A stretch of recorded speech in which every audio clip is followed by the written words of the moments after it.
കൺട്രീസിൻ്റെയും ലാംഗ്വേജിൻ്റെയും അതിരുകൾ താണ്ടുന്ന മനുഷ്യാവസ്ഥയുടെ പോസിബിലിറ്റീസ് പറയുന്ന, ഓഡിയൻസിനെ ചിന്തിപ്പിക്കുകയും അത്ഭുതപ്പെടുത്തുകയും ചെയ്യുന്ന ഒരു എലമെന്റ് ഉണ്ടാവുക. തിരക്കഥയിൽ അതാണ് ഒരു ഹൈ കോൺസെപ്റ്റ്. കുരങ്ങുകൾ ഭൂമി കൈയടക്കുകയും എക്സിസ്റ്റൻസിനും പവറിനും വേണ്ടി മനുഷ്യർ അവരോട് ഫൈറ്റ് ചെയ്യുന്ന ഭാവി ലോകത്തിന്റെ കഥ പറയുന്ന kingdom of the planet of the apes definitely a high concept movie.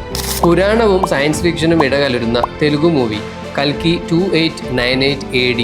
വിഷ്ണുവിൻ്റെ 10ാം അവതാരം കൽക്കി മുതൽ ടിബറ്റൻ ബുദ്ധിസം ആശയം വരെ കടമെടുത്ത ഡിസ്റ്റോപ്പിയൻ കാലത്തെ കഥ വിഷ്വൽ മാജിക്കിൻ്റെ വേറെ ലെവൽ കാണിച്ചു തരുന്ന മറ്റൊരു ഹൈ കോൺസെപ്റ്റ് സിനിമ. 8 വയസ്സുകാരിക്ക് കൂട്ടിരിക്കാൻ വാങ്ങിക്കൊടുത്ത ഹ്യൂമനോയിഡ് റോബോട്ടിൻ്റെ കഥയാണ് മേഗൻ മൂവി. കൃത്രിമ ബുദ്ധിയിൽ പ്രവർത്തിക്കുന്ന മേഗൻ അതിബുദ്ധി കാണിക്കുന്നതും മാൻ മെഷീൻ ഇമോഷണൽ അറ്റാച്ച്മെൻറ്റിൻ്റെ ഡേഞ്ചർ സൈഡുമാണ് ഹൈ കോൺസെപ്റ്റ് മൂവിയുടെ അൾട്ടിമേറ്റ് മെസ്സേജ്. 65 മില്യൺ വർഷം മുമ്പേ ഹ്യൂമൻ ലൈഫുള്ള വേറൊരു പ്ലാനറ്റിൽ നിന്ന് സ്പേസ് എക്സ്പെഡിഷന് പുറപ്പെട്ട നായകൻ അപകടത്തിൽപ്പെട്ട് അന്നത്തെ എർത്തിൽ പതിക്കുന്ന മൂവിയാണ് 65.